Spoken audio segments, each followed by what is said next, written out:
sorry. Oh, no, don't be. I was just, worried about you. That's all. I'm good. I'm fine. It's my stomach. Yeah, everybody left. They all took off, except for Simone, who is still here. You may know Rory Scovel from one of his most recent roles, starring opposite Rose Byrne in Apple TV's Physical. No stranger to strong lead females, Scovel's worked alongside Margot Robbie in Babylon and Amy Schumer in I Feel Pretty. He has also made quite a name for himself on his own as a stand-up comedian. His latest special on Max, Rory Scovel, Religion, Sex, and a Few Things in Between, a prime example of his willingness to tackle all topics and improvise without fear. Both traits, he says, are a part of all of his artistic expressions, which, on a recent visit, we found includes both screens and canvas. I saw a bumper sticker on a woman's car. It said, "First, God created man. Then, he had a better idea." Oh, did he? Did he? Did he? For Rory Scovel, comedy is more than just his profession. It's also his addiction. It's a legal drug. It's a legal high. There's something that draws you to it.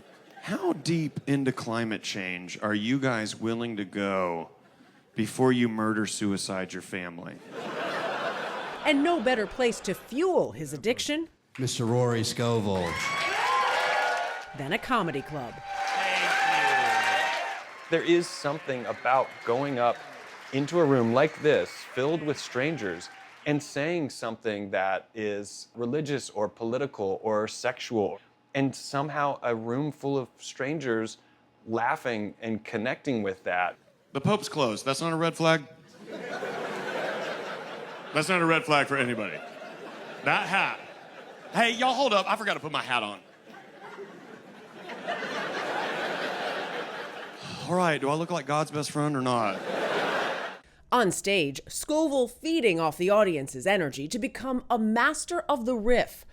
Whether recording a week-long stint at a club in 2018 with no prepared material, What if literally I find nothing else the rest of this show? I literally talk about the one thing that everyone is like, yeah, we've talked about the traffic. or losing his way in his most recent comedy special and pulling out his notes. Let me just figure out where I was in the set. Planned? Not planned? Not planned, no. Oh my I mean, I God. always have my notes in my back pocket.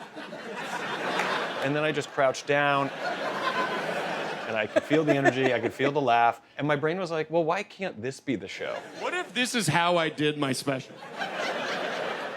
But to me, the fun of it is, can you keep the beach ball in the air knowing that you just made this choice, and you have to, kind of live with it? Have you ever seen somebody with a highlighted Bible and you're like, hello, why are you highlighting it? The whole book is good. Scovel first began searching for laughs as a kid, one of 7 from a large extended family. My grandparents were funny. All of my aunts and uncles were funny. My dad was funny. Were you the class clown? Were you... I would literally do anything to get a laugh. I would go out on any limb and embarrass myself in any way possible to get not just the attention, but it did make me feel cool and popular if I got people laughing, like it created some sort of value. His early influences came from movies, including Michael J. Fox, who Scovel credits for igniting his acting bug. I would pretend like I was in a scene from Back to the Future because I wanted to be him. So in the world of comedy and acting, he's sort of that first one I can really remember. But then, after that, I remember a night where my dad made me watch the Marx Brothers Horse Feathers movie. Now, I want you to sign this agreement. Hey, there's nothing on this paper. That's all right. We'll fill in something later. That was kind of a revelation of here's adults being super silly, and you can be silly your whole life. You can be a class clown forever. Other inspirations included Steve Martin and Jerry Seinfeld, but it was only after hearing a David Cross album that Scovel decided to give stand-up a run. He spent more than a decade building his comedy career, from late-night appearances to his first Netflix special in 2017. Thank you, Atlanta. Yeah, my jacket's a problem for a lot of people. So many people are already like, unzip it! 1 year later, it paid dividends on the big screen. Only girls complain about things being a boy's club. cast by fellow comedian and friend Amy Schumer to play the romantic lead opposite her in I Feel Pretty. Real quick, because it was killing me. You were like struggling with it. We're not at a comedy club and we're not doing stand-up. So here we are, and I get to watch how she takes the reins on leading a movie and doing a comedy, but also how she commands, the process.